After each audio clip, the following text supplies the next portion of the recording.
ಟಿಪ್ಪುನಗರ ತಾಲೂಕಿನ ವಡೇರಹಳ್ಳಿ ಗ್ರಾಮದಲ್ಲಿ ಶಾರ್ಟ್ ಸರ್ಕ್ಯೂಟ್ನಿಂದಾಗಿ ಮನೆಯೇ ಹೊತ್ತಿ ಉರಿದಿದೆ. ವಡೇರಹಳ್ಳಿ ಗ್ರಾಮದ ಗುರು ಎಂಬವರಿಗೆ ಸೇರಿದ ಮನೆ ಬೆಂಕಿಗೆ ಆಹುತಿಯಾಗಿದೆ. ಗೃಹೋಪಯೋಗಿ ವಸ್ತುಗಳು ಸುಟ್ಟು ಭಸ್ಮವಾಗಿದೆ. ಬೆಳಗ್ಗೆ 6 ಗಂಟೆ ಸುಮಾರಿಗೆ ಎಸಿಯಿಂದ ಶಾರ್ಟ್ ಸರ್ಕ್ಯೂಟ್ ಆಗಿರುವ ಸಾಧ್ಯತೆ ಇದೆ. ಈ ವೇಳೆ ಎಲ್ಲರೂ ಮಲಗಿದ್ರು. ಆದರೆ ಕ್ಷಣಾರ್ಧದಲ್ಲೇ ಎಲ್ಲರೂ ಹೊರಗಡೆ ಬಂದು ಪ್ರಾಣ ಉಳಿಸಿಕೊಂಡಿದ್ದಾರೆ. ಅಕ್ಕಪಕ್ಕದ ಮನೆಯವರು ಅಗ್ನಿಶಾಮಕ ದಳಕ್ಕೆ ಕರೆ ಮಾಡಿದ್ರು. ತಕ್ಷಣ ಸ್ಥಳಕ್ಕೆ ಬಂದ ಅಗ್ನಿಶಾಮಕ ಸಿಬ್ಬಂದಿ ಬೆಂಕಿ ನಂದಿಸುವಲ್ಲಿ ಯಶಸ್ವಿಯಾಗಿದ್ದಾರೆ.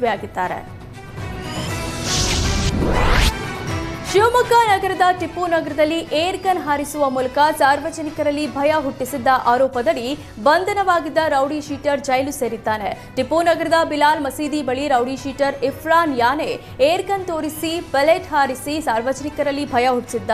2 ದಿನಗಳ ಹಿಂದೆ ನಡೆದಿದ್ದ ಕೇಸ್ನಲ್ಲಿ ತುಂಗಾನಗರ ಠಾಣೆ ಪೊಲೀಸರು ಸುಮೋಟೋ ಕೇಸ್ ದಾಖಲಿಸಿಕೊಂಡಿದ್ರು. ಬಳಿಕ ಏರ್ ಗನ್ ವಶಕ್ಕೆ ಪಡೆದಿರುವ ಪೊಲೀಸರು ಆರೋಪಿಯನ್ನ ನ್ಯಾಯಾಂಗ ಬಂಧನಕ್ಕೆ ಒಪ್ಪಿಸಿದ್ದಾರೆ. ಈತನ ವಿರುದ್ಧ ಅನೇಕ ಪ್ರಕರಣಗಳು ದಾಖಲಾಗಿದ್ದು ಈತನನ್ನ ರೌಡಿ ಶೀಟ್ಗೆ ಸೇರಿಸಲಾಗಿತ್ತು.